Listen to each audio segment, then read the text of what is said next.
listening to the MLS Fantasy Insider, bringing you weekly tips, tricks, and advice for the official MLS Fantasy game.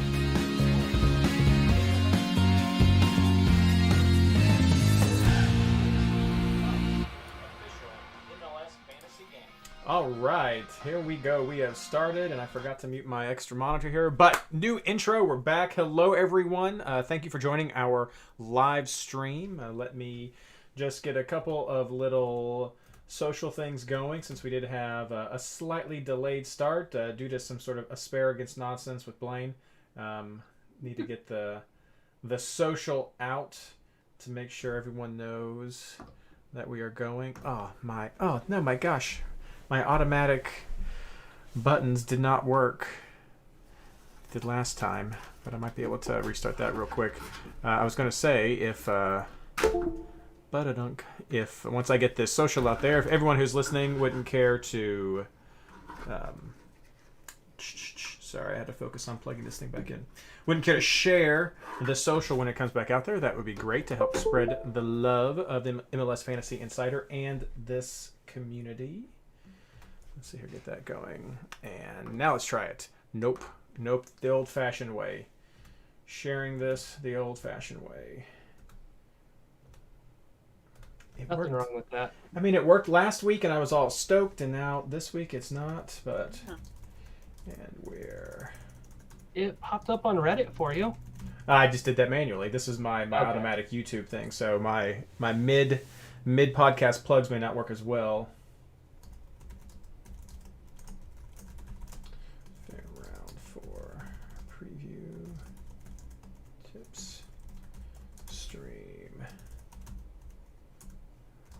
Now.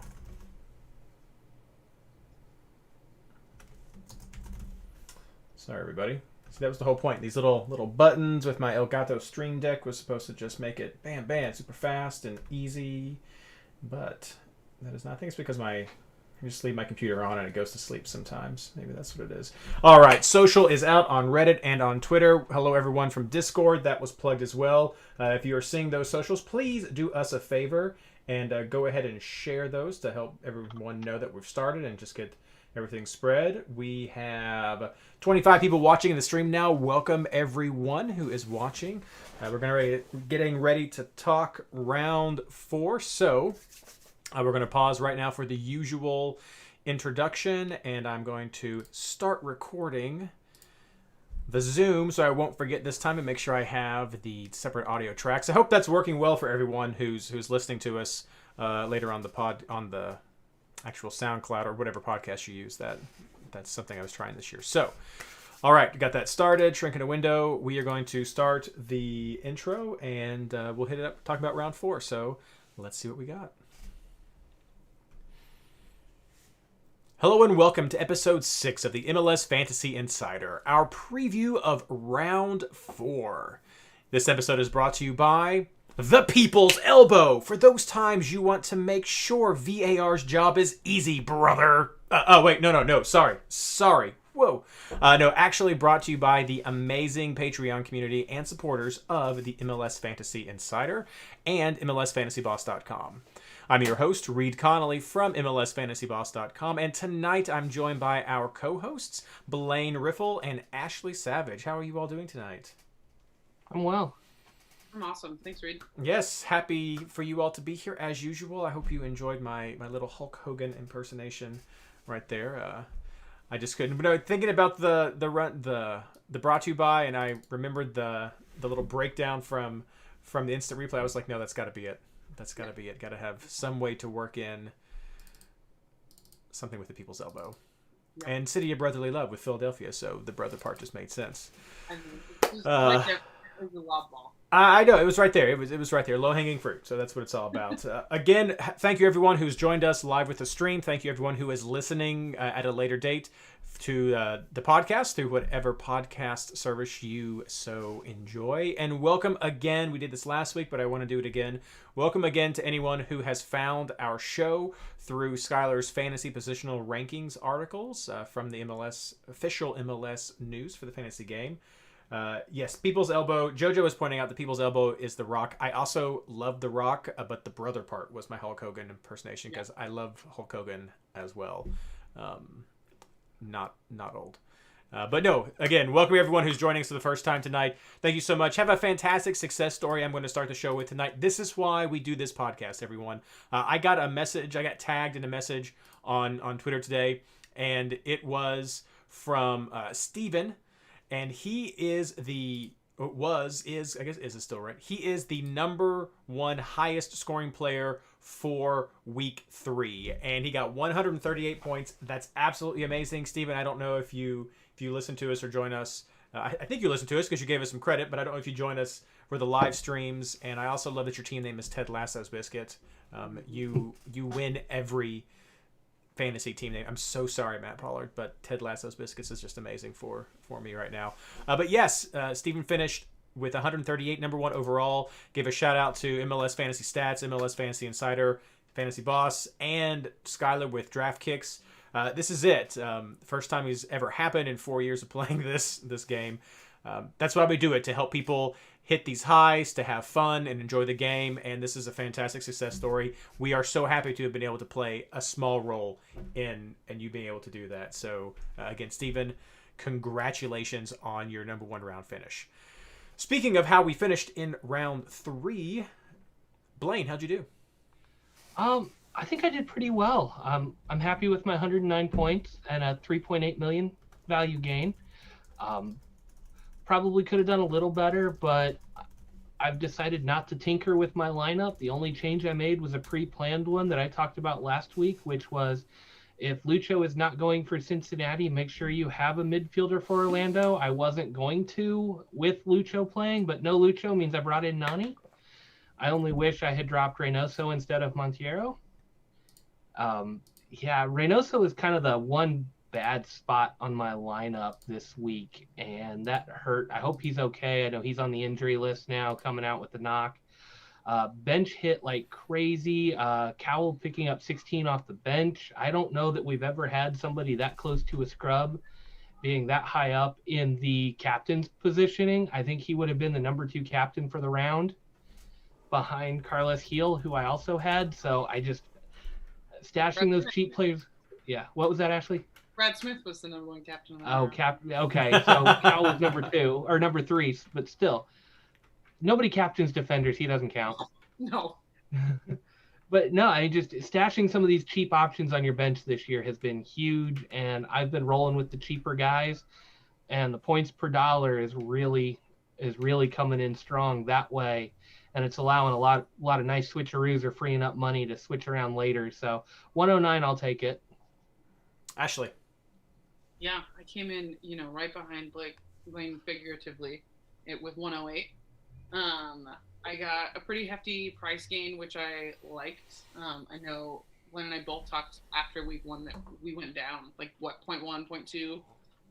So it's nice. It's been nice to have 2 weeks of price rise. I did tinker and regret it immensely. I got really eager with that Columbus lineup and thought BWP would be a real sneaky differential. And I dropped Cade Cowell for him and felt fine about it with the 3 Brandon Bye hit on my bench. Who cares? And then I watched Cade Cowell just go off, and I'm still not over it. But picked up Brandon Bye. I picked up the Dallas goalkeeper who got an assist, so that made me feel kind of sneaky too. So yeah, I can't complain with 108 and almost a 5 million price rise. So I'm pretty decent. Very nice. I had a good round as well. I did some tinkering, which I wish I hadn't. I took Bye out of my team and added a San Jose player who ended up not starting, and then I swapped him with Tommy Thompson, who was not Brandon Bye. So that was really the only tinkering I regretted. Otherwise, I got 112 points. Very pleased with my team. I beat Andrew Wiebe in our head-to-head in the Invitational Experts League. So yes, beat the spoon. But no, I did a lot of what I think a lot of others did. I had Roldan on there. I had Gutierrez. I had Nani. I had Heel. I also had Reynoso, so that was my low point there. I had Rui Diaz as my captain. It was really tough for Rui Diaz or Nani with my captain. But Heel would have been the better one for me, but I ended up going with Rui Diaz, so I'm not going to complain about that. Had Galese on my bench, had Schlegel on my bench, and I had Cowell on my bench, so a lot of bench points. Players who didn't really hit for me, of course, I said Tommy Thompson. I had Leal in my team. He got a 5, not amazing, not horrible, but I had a 5-something million, I think, increase, or maybe it was 3. Sorry, I have 108.3 now. I think it was at 105 with my team value before this started. So I also had a huge team value increase. I think I'm back into the pack. I've seen a lot of people on Reddit talk about, on Discord talk about having 110 or 109. So I feel like if you're in that high 108, 109, you're in the hunt for what you're going to want to have to build a really competitive team going forward. If you're a little bit below that, don't worry. There's a lot of value players I think you can really maximize. As far as team points go, I went up with 112 in the overall ranking, so I think if you saw a triple digit, you probably went up. If you got into the high 90s, maybe, but a lot of people who hit in those 120s definitely should have had a fantastic round. But I think if you hit triple digits this week, you had a good round. From everybody in chat, a lot of great scores, high 90s, 124, 117, 103. You guys are doing fantastic, guys and gals. Sorry, should make sure I point that out. Guys and gals are doing very well with your scores, so happy to see that. Let's do a quick recap of some of the high fantasy moments, or just the important fantasy takeaways that we took. If you're in chat with us, feel free to share yours. I'm going to give just some quick ones. I mentioned last week that the New York Red Bulls had allowed the fewest shots, or one of the fewest shots of any of the teams, and they came away with some big defensive points this week. So keep an eye on them. They may have some options there. They had the fewest shots going into round 3, and they held Chicago to only 13 shots. So they had some good points going forward. Blayne, you had a little addition there that Gutman on defense and David with another 4 bonus points. Yeah. Yeah, Gutman's been picking up a few bonus points every game. If you're looking at defense, he seems to be getting forward too. He's already got a goal this year. Just seems like a good two-way player, but he's snagging a few bonus points to add in. And then Davis is just, we always talk about who's going to hit for Red Bulls. Velo can be good when he plays. Davis is getting the bonus points consistently and doing that. Caden Clark's a Golazo machine, but he doesn't hit every week. And then, who's the other one? Caceres Jr. is another one that seems to be like when Clark's not hitting, he is. So if you're kind of hedging your bets and you need to go a little safer to want to win a head-to-head, Davis seems to be like the most consistent, but a little bit lower ceiling. Yeah, no, there's some good options there.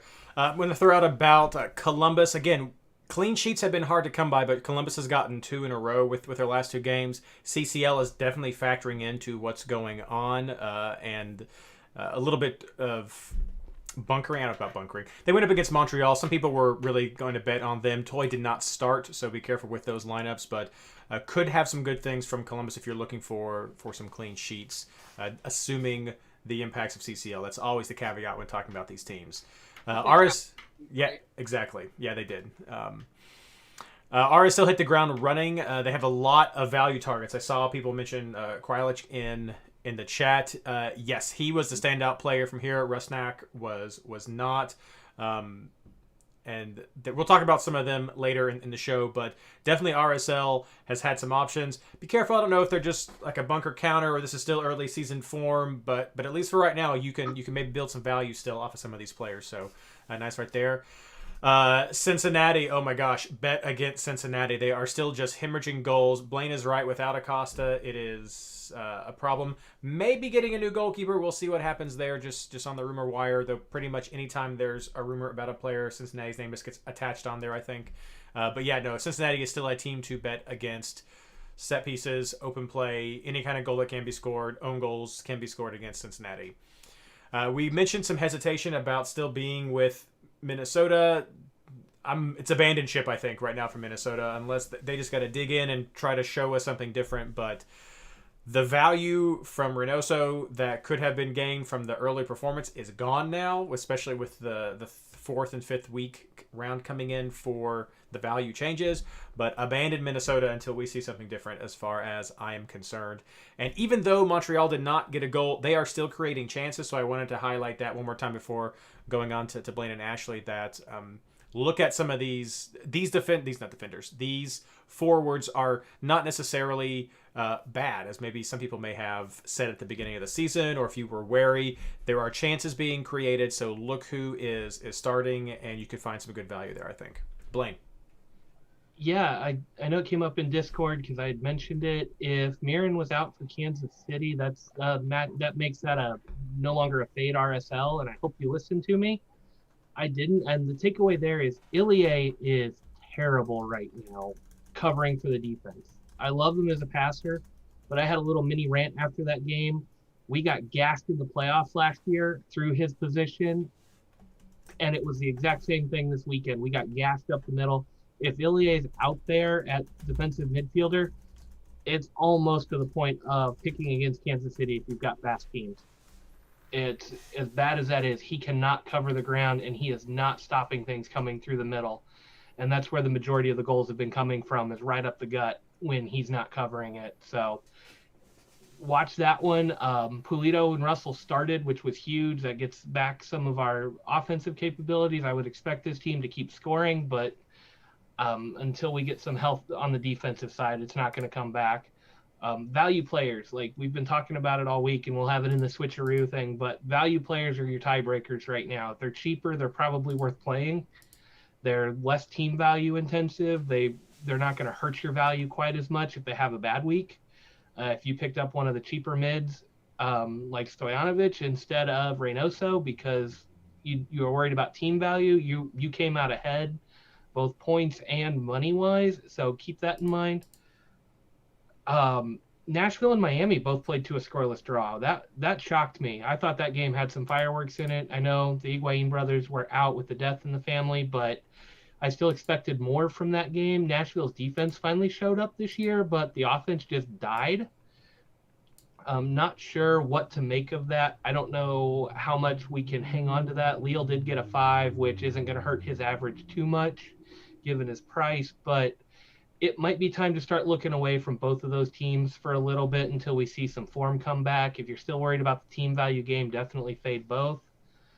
Vancouver played a little bit different style this week. They moved Dahome out wide in the midfield and tried putting a new guy into the attack, and it didn't work. They looked really ineffective. I went in on Dahome for the last game. I had Cadiz on the bench, so I didn't get that. I didn't need that. So I stuck with Dahome, and not a great score overall, and just they looked bad. And Colorado's kind of back. Vines came in, and that's who Vancouver was playing. The defense looked better. Still gave up a few chances, but Vines seemed to have helped. When Abubakar comes back, I could see this becoming the one of the top defenses like we kind of predicted in the preseason. So I think a little bit of that's both teams there, but I didn't like Vancouver's shift, and if they're going to keep playing that way, I don't know that you're going to want to pick up anybody from them. Dahome playing out of position was probably the only pickup going forward that you wanted, and Colorado can't find goals. I mean, it was a nice free kick by Rubio, but they're not scoring from open play. They've got some speed. They've got some young attackers. I would expect more, and they're not doing it, but the defense seems to be coming around. Yeah, I think that's really important. Colorado's not horrible, and I think some people might have been thinking this was another team to start betting against, but they're not horrible. There is that question about where are the goals going to come from. Do you have some bonus point producers and people like Price that are on there? But yeah, no, you nailed. They're likely going to be a defensive heavy team from the fantasy point of view. Yep. Ashley. And they are playing Minnesota at home. Colorado will be at home this week, so interested to see how they do down there. Yeah, another great week for a Seattle fantasy fan and team fan. Seattle's only given up 1 goal in 3 games, and it was that Atuesta set piece. So 0 from open play. Like Blayne said, never captain and defender, but I think Brad Smith's putting in a ton of offensive points. Nuhu's putting in a ton of offensive points. Alex Roldan is putting in a ton of offensive points. They've got 2 shutouts out of 3. So I'm not captaining them, I don't think, going into Portland, but Portland's banged up. They're traveling for CCL. So the Seattle defense is definitely one I'm watching. Stephen Fry is way too expensive, so I'm not even going to go there. And again, I said it last week, and I didn't even listen to my own advice. The kids are going off right now. Cade Cowell looked like a kid when they played in Texas week 1. He looked crazy last week, and he looked even crazier this week. So it's starting to seem like maybe week 1 was the fluke, not week 2. And at those prices, especially in a week like this where there's not a ton of people that you feel like, oh, I have to have blank. Looking at Caden Clark and Cade Cowell are just really producing right now. I agree with what Blayne said about, Cade Clark scores some wonder goals, or Caden Clark, sorry. But still, how he's playing in Red Bull, bonus points that he's getting, they're just going off right now. Chicago, Blayne and I also talked about this on Twitter this week, just not good on the road. They weren't last year either, but it's just so kind of Jekyll and Hyde to watch them do so well and then go and play a team you'd think, well, they could do this, right? And just didn't. NYCFC is still scoring goals. Hey, Mike. Medina, when Reid said that last week, I thought that feels like jumping on a flame that might already be put out, but he put one in Philly before the red card, right? Wasn't it? I think it was. Still, just, they're scoring goals on the road, and that's something that they'd struggled with before. Maxi Morales looks kind of peak fantasy form like he used to. He'll get hurt next week, and we won't have to talk about him for a while, but he's looking really good right now. And then Tinnerholm, I'm sure chat was filled with that, got into the attack and proved us all wrong this week. And then LAFC, are they ready for El Tráfico? Kind of a blah game in that 1-1 tie at Houston. Rossi back but did nothing. Vela not in the 18. They're moving Blessing around in that formation, so I'm never one to bet against LAFC, especially in El Tráfico, but the Galaxy are going to get Leggett back this week. They moved the ball really well against Seattle. They just didn't get any really good looks at goal. I also, Chicharito, if you watch the Seattle game, Chicharito came off for treatment twice. He basically finished the game. I think he subbed out like the early 80-something minute, but it's something to pay attention to going into El Tráfico too, is just who's going to be in it. Yeah, that's huge. That's a huge tip right there for El Tráfico. Quickly before we go on to our housekeeping section, you mentioned Mike. Last week, Mike asked the question in chat that I overlooked it. I want to give him an answer to this week. He asked me which of my team's losses to City Football Group did I like better. So both of Mike's teams beat both of my teams. Last week, his New York City beat my Cincinnati, and his Manchester City beat my Tottenham Hotspurs. And my answer to you, Mike, of which teams lost to City Football Group that I liked better, that would have been in MLS, because at least I got some good fantasy points out of that one. I did not get any fantasy points out of the Tottenham Hotspur loss to City Football Group. So there, Mike, is your answer. So sorry I missed your question last week. Before we move on, I want to answer Josh Turner from chat, because he's asking about it, and we're kind of here. Will Cade Cowell continue to shine? And I think now's a good time to talk about some of the kids, since we're highlighting that. He monster score this week with a goal and 2 assists, but he got 3 bonus points on that as well. Whenever your forward's putting up multiple assists and getting attacking bonus points, that means he's doing something right, and he's really involved in the build-up play, not just scoring goals. Wanda's never been that guy to get 2 or 3 bonus points.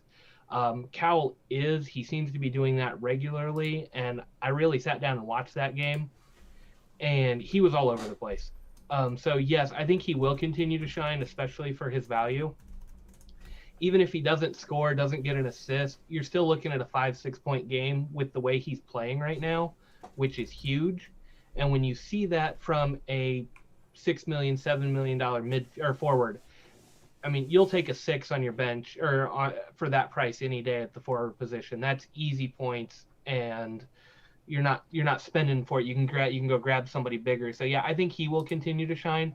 And all the cheap players, like, you're seeing a lot of them start to pick up those bonus points, and they're getting that consistent floor built, because they are having to work harder. They're not the guys that we expect to go in and just bang in goals. They're fighting for their starting spots, and it's paying off because they're hustling more, We're seeing that with Tyler Pasher with Houston, even if it's not all fantasy points. He's working his tail off on the field and picking up bonus points here and there. It's not enough to shine. But if those kids start turning it around and do those extra few things as they get into form, it's really going to turn around. I think the example we've got is Busio for Kansas City. A couple of years ago, he was that cheap option that hit or miss. We liked his upside, but now he's turning that into consistent bonus points. And if these other kids like Cade keep doing this, I could see them being fantasy viable most of the season. And if they're only picking up 5s and 6s instead of 16s, their value is not going to skyrocket at a certain point. It is going to plateau. You won't get some value gain, but you're also not going to take any value loss, and they're not going to shoot up to a super expensive price, which means they can stick around a whole lot longer for the production they're giving you. I also want to just jump on that K-Cal bandwagon real quick and talk about the things that Wando has said about him. I think if you pay attention to Wando at all, you know that his work ethic is one that people talk about constantly, and that's one of the reasons why he's been able to do what he does.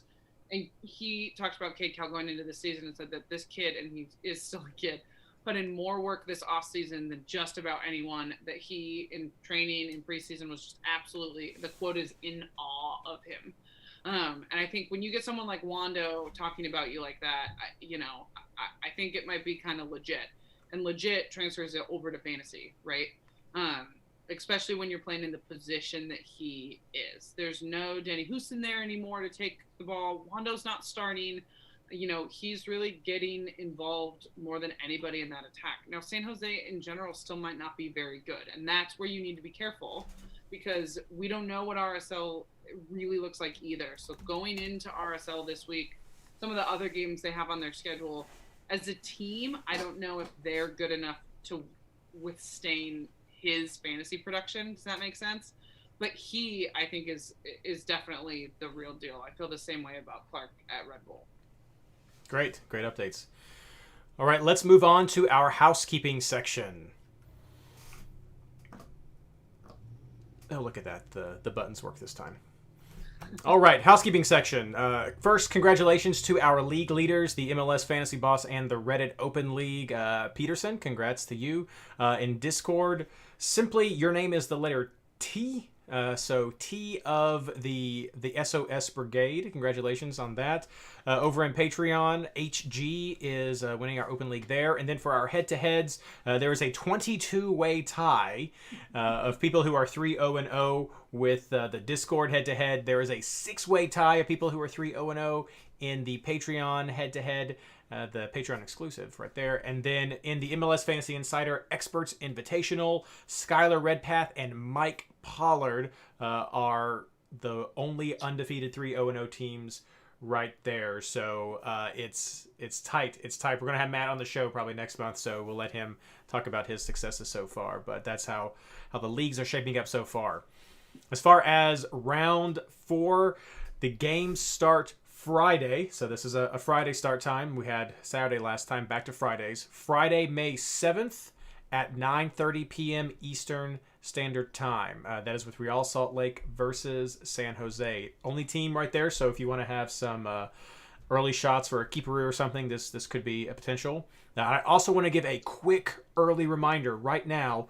Round 5 is the first massive double game week that we have coming up, and those games will start Wednesday. So we're going to have a quick turnaround, everybody. So be ready for getting your team set for round 5 very quickly after this podcast comes out. Also, happy early May the 4th be with you.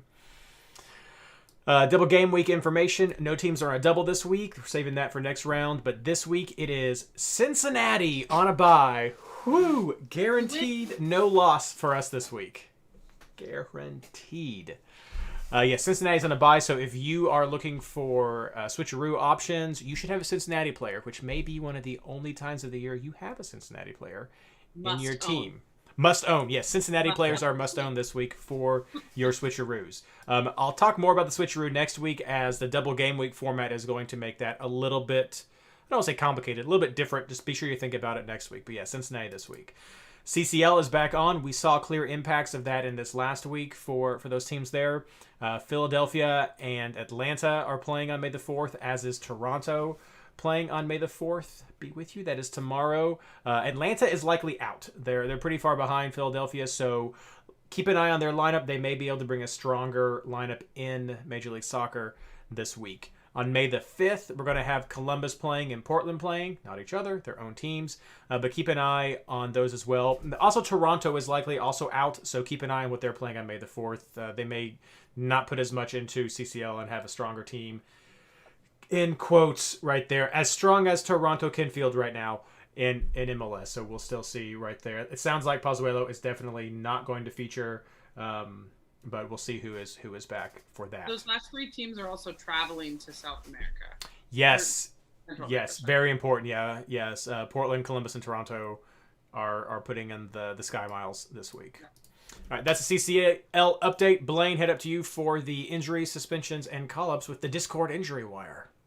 Yeah, another big shout out to the crew. Friday was a fun morning. We had a bunch of stuff come in, lots of updates. Fripp was doing his thing and had a bunch out there for us. Trying to highlight some of the ones I saw because we don't update this mostly till Friday, but it was great. Pozuelo is out as far as we know. For the foreseeable future, we can't get anything out of that one, but we did get that Mavinga was supposedly available. I think they rested him for CCL. Looks like most of their guys are starting to come back for Toronto. Sporting's got the regular cast. Zusi returned to full training, so that does put an impact on Lindsay. Melia's getting closer, but he's not back yet.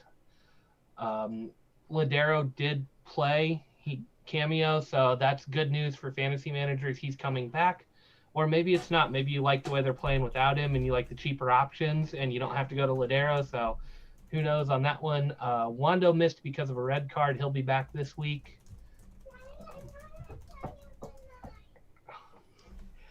Lily's at the door. Trying to see what else. Jack Price, I think, came off with a bit of an injury. He got hit. Reynoso from Minnesota took a knock and came out.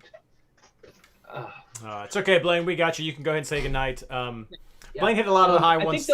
I think those were the big ones we had. I don't think there was anything really new from last weekend. Reynoso took a knock at the end of their game. Got an early sub, got an early curtain call, but I haven't seen if that's anything too serious for the weekend. Yeah, the big important takeaway here is the Discord community is doing a lot of work to try to get more consistent injury updates to fill Mike's shoes in this department. So to get, like Blayne said, they updated throughout the week. A lot of it comes on Fridays. Head over to the Discord community, MLS Fantasy Boss /Discord to join to help stay up to date on everything on the injuries and absences and call-ups wire when that becomes important. All right, time for what everyone has been waiting for. Let's move on to our captain picks for our player picks for round 4. Jumped right to the end. We skipped everything. Yeah, just you know who to get. Yes, player picks for round 4. We're going to start out with just some of the most promising games that we're looking forward to. Ashley? Yeah, before the show started, I made a comment where there's a lot of games I'm excited to watch, but not a lot of games that really pull me in for fantasy. There's a couple. I like Colorado, Minnesota, especially if Reynoso's out, especially if they still don't have a real striker coming in. I like Colorado, Minnesota. I like Red Bulls versus Toronto. It depends on how hard Toronto's going to try in CCL. I think they'll try. I don't think they're going to win. But if they play enough guys, then, they might be a little tired or banged up for the weekend. And Red Bull are doing so well at home right now. I also do love, a little bias here, I'll own it, the Seattle-Portland match. Seattle's coming in pretty confident, which isn't always the case when we go into Portland. They have fans back, which always make a big impact on the game. Portland is also, pretty banged up and traveling for CCL this week. So I like this game for goals. I don't know that I'm necessarily going all in on either defense here. But I that's definitely a game I'm watching for personal and fantasy implications. Blayne. Yeah, the first one on my list was Columbus DC. It's going to be lineup dependent, but I just get that feeling that Columbus is going to come out to play. I don't think there's going to be as much rotation. They rotated last week knowing that this midweek game is a must win. And I think win or lose at CCL, they're going to come in firing. And I don't know, just the way those two teams are playing right now, I expect Columbus to do something big. It's a home game. It's after CCL. It's on the break, whether they're in it or out. I just expect good things there. And then I like Dallas and Houston. I think these are two teams that can really go end to end, and this game will open up. It's a rivalry game on top of it all. I could just see points coming out of this one both ways. Not looking at defense here. I think they're going to find ways to score. And then the third one I had on my list is I'm really interested in the Sporting and Austin matchup. That's the Beasler's first time playing against his club. I want to see what's going to happen. I want to know if Kansas City's open and Ilya's playing or whatever, if I don't like that defense. I love the way Austin's been attacking. I think that's a chance to load up on a couple of guys there. Dominguez has looked good. They've got a couple of kids. It's going to kind of depend on the rotation because they've been bringing some different guys through, but they've all looked pretty okay. And then Pulido's back, and I think both sides on this one could score goals. I think this could be a high-scoring game for what it is, and I think this is where you can snag a few points depending on how the lineups look. You guys covered a lot. I'm going to add Dallas versus Houston to that. I think there's some good opportunities for Dallas players there, and that could be a good matchup for them. We'll say Houston's not as bad, though, as I think people might have thought it also. I'm going to say El Tráfico. That's always crazy. We could see, but keep an eye on what Ashley was saying about some of those availability. And then I'm going to throw on Chicago versus Philadelphia here. Like I said, Chicago makes opportunities for itself. They just haven't been able to put them away. But you got a couple of players there that are not expensive that could easily be a switcheroo for you this week. So I think there's some points potential there. Philadelphia, I don't dislike Philadelphia. I think they've got a lot of solid components and will definitely challenge. But I think they're going to be trying hard for CCL, and so there could be rotations and rest and everything, and so we saw CCL impact us last week. So I think that could be a good shot for Chicago, and they're back at home, so that's great for them. Okay, let's start talking about keepers, defenders, and clean sheet chances. Blayne. Yeah, keep Peru. I'm putting Room on the bench. I know he's expensive, but I just don't see where DC's going to get their goals. I know that's expensive, but I think I've got the money for it this week to do that, and then roll into the Dallas keeper, whether it's, I know I said there could be some goals in there, but their backup is 4.7 now and playing pretty well. I just think that's a good shout for this. I don't like a ton of clean sheets this week. I really think you're looking at Columbus, Dallas, and Colorado, and that's it. So I didn't pick defenders because it's going to kind of be budget dependent, and we've got some CCL rotation, and I'm targeting some players that may or may not rotate. So it's kind of going to depend, and on lineups. For right now, I've got the most expensive Columbus defender I can, which is Mensah, slotted in, but I can roll him into anybody that way. I don't know who's going to play and where the injuries are. Same with Dallas. Dallas had a little bit of rotation. I think they're there. I want Hollingshead if I can get him for this game, but it's going to kind of be budget dependent. And then Colorado is just whoever plays. If Abubakar's in there, I'm probably going to take him. But yeah, those three teams to be determined on the players. But I'm looking at the more expensive ones as I can afford them, and it just depends on what rotation does, because I am looking at CCL teams this week. Ashley. Yeah. Week one, I picked up Brad Smith, and Alex Roldan showed him up, and so I didn't pick him up again. And he was someone I picked up a lot when he was with the Sounders before. And I think it's kind of hit or miss with those two guys specifically, but he just is playing out of his mind in this new role, in this new formation for Seattle. I know it's at Portland, but they're not going to change what they're doing just because they go there. So I'm putting him on my bench, not for a shutout. I don't know that that's necessarily going to happen, but I like Brad Smith this week. I'm also in a similar keeper situation. I like Room. I hate paying $7 million for him, but I like him on my bench with the game time. I'm paying attention to Inter Miami's keeper, McCarthy, who got 10 points last week with a shutout. He's 5.5, and he doesn't play till Sunday. So that's something to pay attention to. And then if you're really into gambling and hate the Sounders, I think that Antonella is going to play again for Portland this week. I don't see a shutout there, but if you spend all your money and you need a cheap keeper to play because your keeper didn't hit, I think McCarthy and then maybe Antonella the next day are probably Stuver for Austin as well. Not to root against you, Blayne. I don't know how that's going to go, but he also is cheap and pulled out a shutout in Minnesota this week. So I'm sitting on room, and then like I said, if he doesn't hit, I'll kind of just play it by ear after that. I like Trusty from Colorado. I like the bonus points he's picked up. Like we've said, I do like Colorado defense this week. I like Duncan. I know everybody's big on Gutman, and Duncan is so last season, but when I watch them, I like him, and that's someone that just a little bit cheaper if you're still looking for money. I'm spending a lot of money in my midfield and forwards this week, so I'm trying to be a little cautious with my defenders. I like Kelvin Leardam for Inter Miami. That's good. And then, I'm also paying attention to just who's starting for Columbus. How much money do I want to spend there if I also have room? And then I'm obviously starting any Cincinnati defender because they're must-ones. There we go. Yeah, I think the general consensus is from us is room as the keeper, having a Colorado defender, having a Columbus defender. I think those are the consensuses from the three of us. I'll try to throw. You guys have talked a lot of names there. McCarthy, a good shot. Maybe Ochoa. If you really want to take a flyer on a cheaper keeper and see if RSL has something against San Jose on the road. I don't know, but he's cheap and that could save you a lot of money if you need it. But I think I like a McCarthy switcheroo is probably better there, or just going with room if you don't even care and just see what Columbus has and just save some money. As far as defenders go, I think a lot of the question, and maybe Ashley, you can speak some more to this, and if you already did, I'm sorry, I was looking at chat. Is it Smith or Roldan, or both? Who do you go with if you're trying to pick?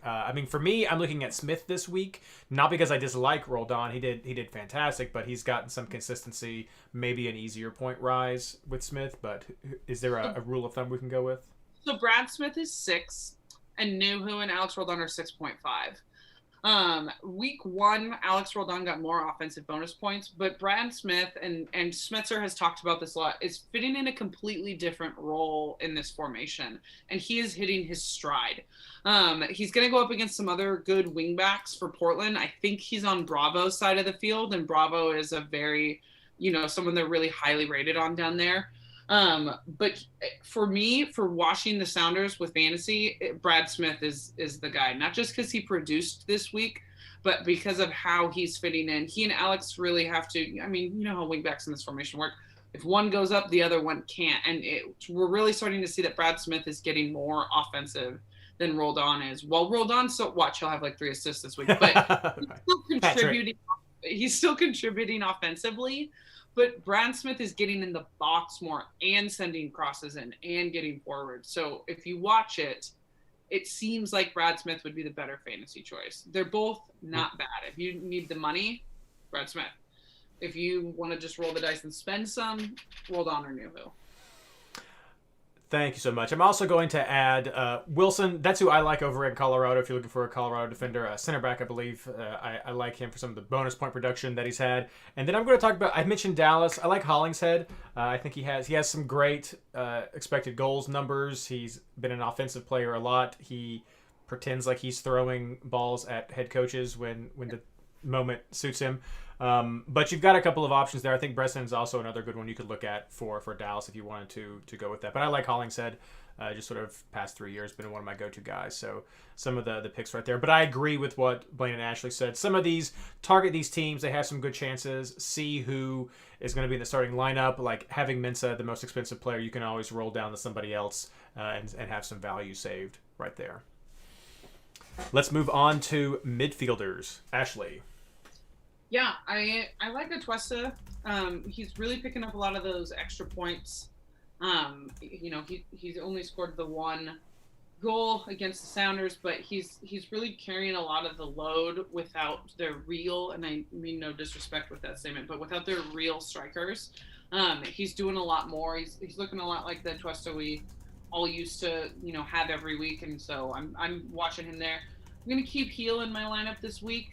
They're on the road at Nashville, and I think Nashville's starting to find their groove, but so's Carlos Heel. And if I have to choose which one I think is finding a better groove, I think I'm gonna go with Carlos Heel. I'm paying attention to RSL. I think I want Krylak. I keep going back and forth about it. He's pretty inexpensive compared to some other guys. I like Pizarro. Again, some of this depends on the lineup Atlanta puts out. I'm not really throwing my hat in 3 positions in for Inter, but they're progressing a lot better. I think they're playing a lot better. If the Higuain brothers are back and Atlanta, rolls out a similar lineup that they did against New England, Pizarro is someone that I want to have. And then, again, not to harp on it, but I like Austin's midfield. Diego Fagundes has 2 goals in 2 games. Stroud for them, I'll talk about a little bit later, as a switcheroo option. But they're cheap and they look like, or at least they think they are finding some form. But if SKC rolls out Russell, Polito, all those guys, I don't know that I love them to start. And then I'm giving Caden Clark a shout in midfield. He hit so well for a lot of people. I wasn't as hot on his matchup this week, and he did so well. So for that price point, if you want to splash some money on the Tuestas and the Heel, I think that Clark is a great budget bench. I'm going to jump in real quick before you go, Blayne. We had a question in chat about value, and if this is week 4, so they wondered if the week 1 points were going to drop off. Value is calculated on a rolling 3 and 5 week average. So the 3-week average is the most important, and then the 5-week average also plays into potential value gains to a lesser extent. So the actual answer is no, the round 1 points aren't dropping off of the value calculation, but they're going to become, I don't know if significantly is the right word, but they're going to be less important than the round 2, 3, and 4 average is to the value gain. So just a quick aside right there to answer that question, and if anybody else thought that. Blayne, your midfielder picks. Yeah, I'm right there with Ashley. I think Atuesta and Heel are kind of locks for this week. Nashville, like I said, I think they're figuring it out, but they gave up 2 goals in the first 2 games. I don't really want to bet against Carlos Heel going into a team that's given up goals like that. So I'll roll with him. I've got Zelarayan in there right now. Like I said, that DC match is just too tasty, and I want to see what's going to happen. And then the rest of it's a little fluid. I've got Krylak in there. He's on the bench. They're playing the first game of the week. They've had a good run of it. I'll try it, and if nothing else, it's value gain. I've got the money to spend the way it's going. I've got 4.1 left in the bank on my first draft. So I've got the money to maneuver and do some things, even with the 7.5 on the bench. And so I've got Caden Clark in there right now. I do want to see the Philadelphia lineup, which starts at the same time as the Red Bulls. That may be Luka Stojanovic if Krylak doesn't hit. It could be either one. It really is just going to kind of depend on the lineups of those first 2 games, but I'm really thinking about one of the cheaper midfield options early in the weekend, just because I know they're gonna get me a price rise. I'm still playing the value game. I'm just a little bit behind the front runners, and I think it's a good time. But I think these are 2 matchups: Chicago hosting Philly and New York hosting Toronto. I think this is where you can get some points in there, and so I'm kind of fluid on that. So Stoya and Clark are kind of my 2 fallbacks. It just depends on lineups, and I wanted to be honest with everybody that's fluid to see what's going to happen. I'm not putting my money in. I think I like Stojanovic better if Philly rotates. Yeah, but if Philly comes out full strength, then I'm probably going to go with Caden Clark, just because I think Philly's defense is so much better, and Toronto is just kind of hit or miss without all their players. Now, if Pozuelo's in there, I may dump both of these and use my 4.1 and go later in the weekend. But because I've asked for a tweet. Somebody said that Pozuelo could be available for next weekend. He's not playing CCL, but it did pop up in chat that he could be back for next week. So that plays into it. But Zelarayan's kind of my big differential pick this week for what I've seen from the team here. Maybe everybody else in chat has him. I say I don't know if Zella's been a huge differential. I have Zella as well. He is suspended for the CCL game, so he is not going to travel. He's going to be 100%. So he was an easy ad for me. Our general consensus here, Krilic and Atuesta were, I think, players that we all liked. I also have Stojanovic and Clark on both of my team right now. And Atuesta. I'm not sold on Heel though as a must-have for this round, and nothing against him, but what I saw with Nashville starting to maybe come back a little bit to their defensive first ways at home in Nashville, New England doing some traveling. I mean, I don't know. I don't know if that makes him an absolute must-have this week if Nashville focuses on a defense first sort of approach to that game. But I mean, I wish I could have like 8 midfielders this week. There are so many people that I think could be fantastic options that I'm still even on the fence with. I mean, right now I just told you who I was looking at, but I mean, I think Nani could potentially be an option. He's done pretty well with leading that attack. New York has given up goals. We have seen that, so that could be an opportunity for him. Fagundes, you mentioned, Ashley. I mean, I think that's probably more of an under radar pick than Zellerayan is right there. Maybe Price for Colorado. I mean, he didn't do well last week as Christian pointed out in chat earlier, but he had some good bonus point numbers earlier. Maybe this is something for him. I always seem to forget about Leggett, and that was mentioned in chat as well. So he being back for El Trafico could be a good opportunity. So there's lots of great options, I think, for midfield this week. Several of them are definitely value as well. So you could really mix and match to whatever's going to make your team work the best. Let's move on to forwards. Blayne. Yeah. First game of the weekend gives you great options. I've got Cade Cowell and Rubio Rubin for this week. I think they're both primed for a value rise. I think this is a matchup that could open up a little bit more with the way both teams play. Currently, I've got both of them on the bench, kind of duking it out to see what happens, but it's first game of the week, so you can scrub somebody out if they both hit and roll with it. So I just, for the value and everything that's there, I love it. And then I've got Chicharito. I'm going to fade Vela another week. I've got Chicharito in instead. It's El Trafico. There's always goals. Chicharito got shut out last week. I think he's going to come back with a vengeance for this one. And I just don't trust the LAFC defense all the time.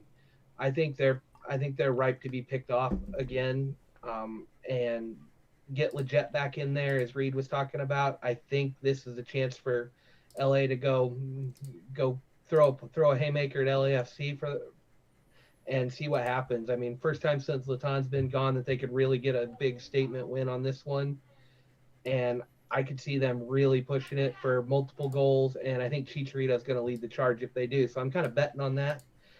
And those are the 3 I've got for this round. I'm not really looking any farther unless Zardes happens to play, but I've got the 2 from the first game, so it's really hard to switch on that.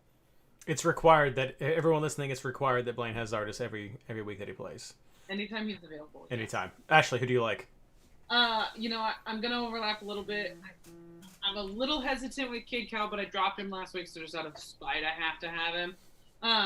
But, his first road game wasn't good, and I think you have to think about how Houston looks defensively and how RSL looks defensively, and how is that going to play to Cade Cowell and what he looked like week 1 with just minutes played. I also like Ruben. He only got 1 bonus point last week, but he got a couple the first week at Minnesota. And then, he's just really hitting with his assists and goals. So he's on the bench for me, but he's someone that I definitely like. And I'm trying to leave a spot open for Baird or Vela or Rossi. But the problem with it is it depends on who of them is playing, and then do I want Corey Baird if Rossi and Vela aren't playing? When it comes to El Trafico, I kind of always like to leave a spot open for whoever is playing for LAFC. I also have Chicharito. I do like Chicharito. I agree with everything that Blayne said about going into this week. But I watched him get shut out by a 3-back Seattle defense. I don't think LAFC's defense is that good. I don't think that they necessarily are going to be able to contain him as well. But these are two teams that when you watch El Tráfico, you know that kind of everything gets thrown out the window and things just go nuts. So I'm trying to keep options open to have a striker from each team, but if I had to choose one, I would choose Chicharito. Let's just get one thing clear in the air right now. LA Galaxy's defense is not good. They've allowed 50 shots against them, which is the third highest of any team in the league right now. Cincinnati's the first with 75, and then Austin is second with 56 shots allowed. After LA Galaxy is Chicago with 45. So, maybe 50 is not horrible, but a lot of teams were looking more like in the 30s and stuff right now. So LA Galaxy's defense is not amazing, at least at preventing shooting opportunities for a team. So that's for me when I'm looking at the forwards here. I want Chicharito. I feel like that's going to be a good opportunity for him.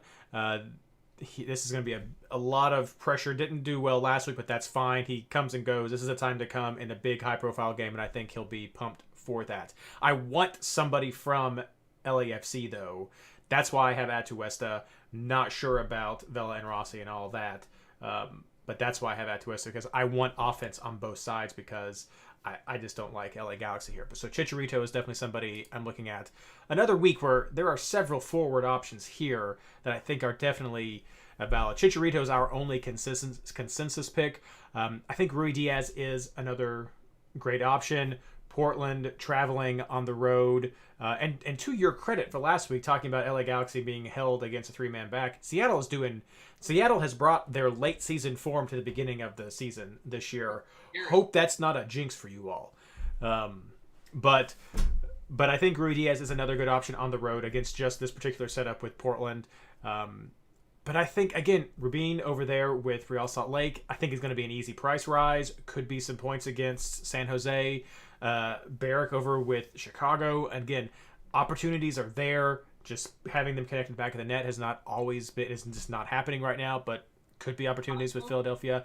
Higuain in Miami, Joseph against them down there. Those are two opportunities there. There's several players right here that I think, for me, I have Chicharito and Rui Diaz right now on my team, but that second spot has rotated a lot. And if Chicharito is not playing, then I don't know what I'm going to do, because that's just all sorts of crazy. So Reid, chat's mumbling a little bit at us. Go ahead. They like Higuain on the late game. Yeah. I think it's a way to kind of appease chat. You can run with Vela in your lineup. They do play Saturday night. If Vela's not there and you really don't want to roll to Rossi or Baird, you want Vela if he plays, hold that money. You do have Higuain and Joseph and Rui Diaz and Pulido hosting Austin. Like, you have got 4 heavy hitters in a comparable price range. You can plan that out, and you can bank on Vela playing and have a fallback on Sunday. And there are 4 options, so you don't even have to stay up to watch that as long as you see the lineup comes out. As long as you take Vela out when you see that lineup, set your alarm to look at the lineup, you can make your decision on Sunday, and you can make your decision up until game time on those days. So you do have 4 heavy hitters to fall back from Vela if you want to abandon the LAFC forwards at that point. And I know chat's talking about all of them. They like all 4 of those names on Sunday. And there's a lot of forward points to be had on Sunday. You could stack 3 guys from that slate and have a solid fantasy week right there.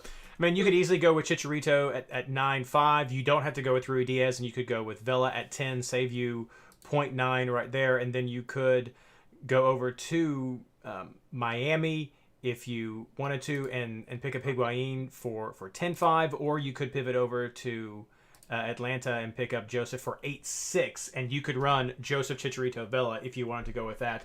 That's, again, a viable one right there. If I did that, I would definitely drop Atuesta.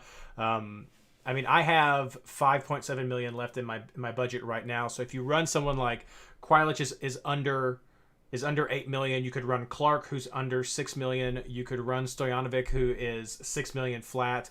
You might still keep Zelarayan, but you could easily maybe swap him for somebody, and you could go a budget midfield, run 3 forwards, and even throw in a Cincinnati player there for a switcheroo, and you would have a pretty high hitting team. So you wouldn't even have to use Cal if you wanted to do that, but you could. I mean, there's that option there. This is a big. I see Russell's name being thrown out there for Sporting Kansas City. Yeah, Austin's given up second most shots with Polito and Russell back in the mix. There could be goals there as well, but I mean there's a lot of options here. There's a lot of options here for round 4 with the budgets that we have. Not going to lie, so still in flux for everybody. But let's not get too much bogged down with that. Let's go on to switcheroo options. Ashley. Yeah. I was looking for some budgets. Again, I also have a good amount left over with my first draft, but I always just kind of like to pay attention to the budget guys that are hitting.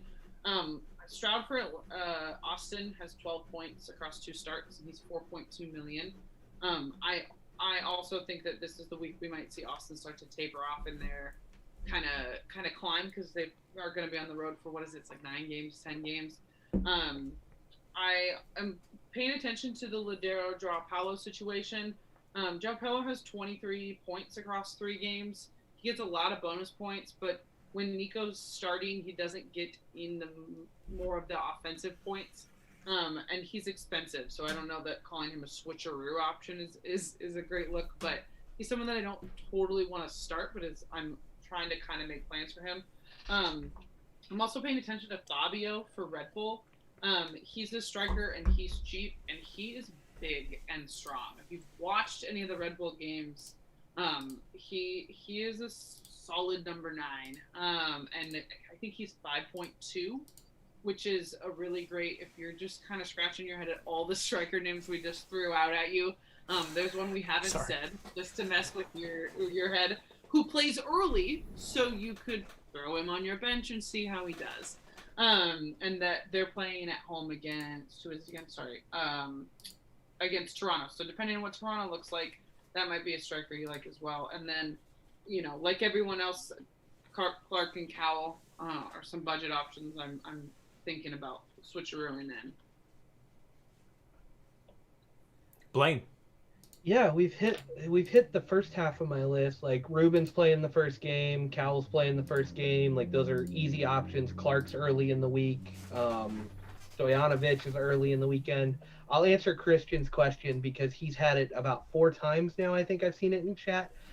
Ricardo Pepe for Dallas he's a switcheroo for me. He's one of those guys you can look at, you can find him. He's not terribly expensive. I'm looking up his price right now. Yeah, five flat. That's huge. Christian seems to think he makes Vargas and O'Brien better picks when they're out there. Vargas is another one that could be thrown in there as a switcheroo option. Dallas is playing Houston. I think Houston's defense is much better this year than the last few years. But Dallas, when they're on form, can really tear through anybody.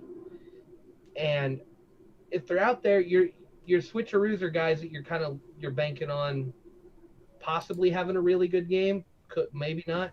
So yeah, I think Pepe is one of those guys at 5 flat. If you're looking for a cheap forward, you don't want to go with the early games. You want to have some flexibility, or maybe you're going for some other guys and you're looking for somebody to switch into. He's one middle of the day Saturday that you could switch into. You'll have seen about half the week. So yeah, I like him. Just there's too many options right now. I think you guys have covered a lot of them. I mentioned mine a lot already with those midfielder budget options: Clark, Stojanovic, Krylik, Wilson, 5.7. I mean, those are people you could throw in there, used to switcheroos or just in your team. So I think a lot of the cheap guys who could normally be switcheroos are actually viable players. General switcheroos, I mean, RSL players, see how they play against RSL. I think that's their natural place. Chicago players are also probably more naturally going to be switcheroos, just to see how that's going to be against Philadelphia, if you even use them, depending on how CCL comes out right there. Otherwise, I think we've got a lot of the main switcheroo candidates. So let's talk, finally, to wrap it up, let's talk about captains. Blayne. Yeah, I've got 2 names down because I want to see the lineup. Zeller Ion is my first pick. I didn't listen to myself last week. I went ahead and switched it to Ruiz Diaz. Thankfully, it only cost me 3 points. but I really want to stick with midfielders all season. So Zelarayan is kind of my number one midfielder this week for it. If it's not Zelarayan, or if it doesn't look good for Columbus, Chicharito's my backup. Go back to the forward. I think that's kind of where I sit. I don't like any of the other games well enough, but I'm really hoping Columbus gives me a full strength lineup. I can put it on Zelarayan and just walk away from that one and be happy. Ashley. I'm captaining Brad Smith just because Blayne said not to. Okay. I kind of like Atuesta. That's a lineup dependent one for me. It depends on who's playing at striker. I think that the Galaxy aren't as good as they looked week 1 and 2 against some kind of crappy teams. And I think that if anybody for LAFC is going to open them up, it's going to be Atuesta from the free kicks, from the midfield. But on the other side of the ball, I also like Chicharito Balcazar, as he was listed for 2 weeks in fantasy, which is never, I've been paying attention to him for like 10 years. I've never heard that in my life. So I only want to call him Balcazar from now on, if that's okay. I'm joking. I'll call him That's Chicharito. fine. That's fine. But those, not to make it all in one game, but those are the two guys that I'm really paying attention to in El Tráfico.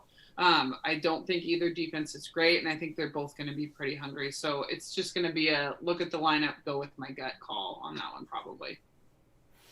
Yeah, my first inclination is also Zelarayan, just because DC has not been doing very well, and he will clearly be rested and not impacted by that CCL game. But the question remains is, how much will the rest of his team be impacted by the CCL game? Can you get that production out of him if the rest of those pieces are tired or rotated out as well? So there is the big question. After that, I agree with Ashley. My next pick would probably be Chicharito for that big El Tráfico game, as long as he's playing. I like captaining midfielders, though, over forward, just because of the higher chance of the bonus points that they generate. But I don't know. I like that game for Chicharito if he's starting, but we'll see. I'm on the fence right there. I think Zella and Chicharito are two of the higher options. After that, third place, perhaps you're looking at an Atuesta if you're not running with Vela. Vela would be, I think, in that conversation if he is starting and you're going to have him there. There, 3 is really where it starts to expand, I think. So I think chat is a lot of the same. We've got some Bell if he's out there, Zelarayan, Rui Diaz, a bold one, but I think that's, not bold just because he's on the road, and he would, I think, would fall in that expanded number 3 category. So Ladero, that's the bold one right there. That's the bold one. Will he be playing? So that's a fun one. All right. Thanks so much for joining us, chat. That's all that we have for the show tonight. Again, round 4 starts on Friday, so be ready with your teams to go right there. And, of course, keep an eye on the lineups. Let's end everything with the plugs. Ashley. Push to pitch. Check us out. Read some articles, game recaps. There we go. Blayne. Yeah, I got to give a shout-out to Skylar Redpath. He's been letting me bug him about fantasy stuff this week.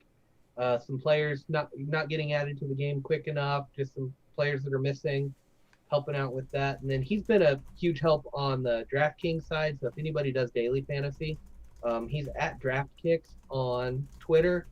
He's got your daily fantasy stuff that you need. He's helped me out behind the scenes a little bit.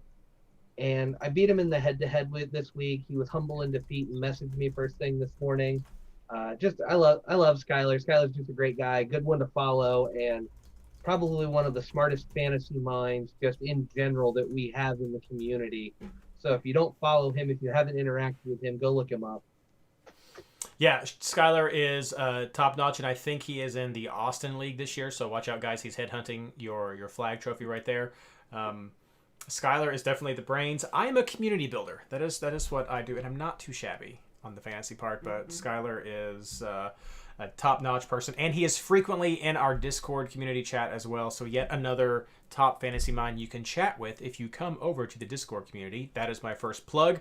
MLSFantasyBoss.com/Discord to join that community. MLSFantasyBoss.com in general to check out our articles, our ELO rankings, Blayne's switcheroo articles, the great little things that we have throughout there. I didn't get a captain's video up last week. Sorry, work got busy, but I'm going to try to get that done this week for our weekly captain's video as well. You can still head over to r/FantasyMLS, the Reddit subreddit. We have the rant thread. We have Rate My Team threads there as well. It gets post some general interaction there. It's a great community.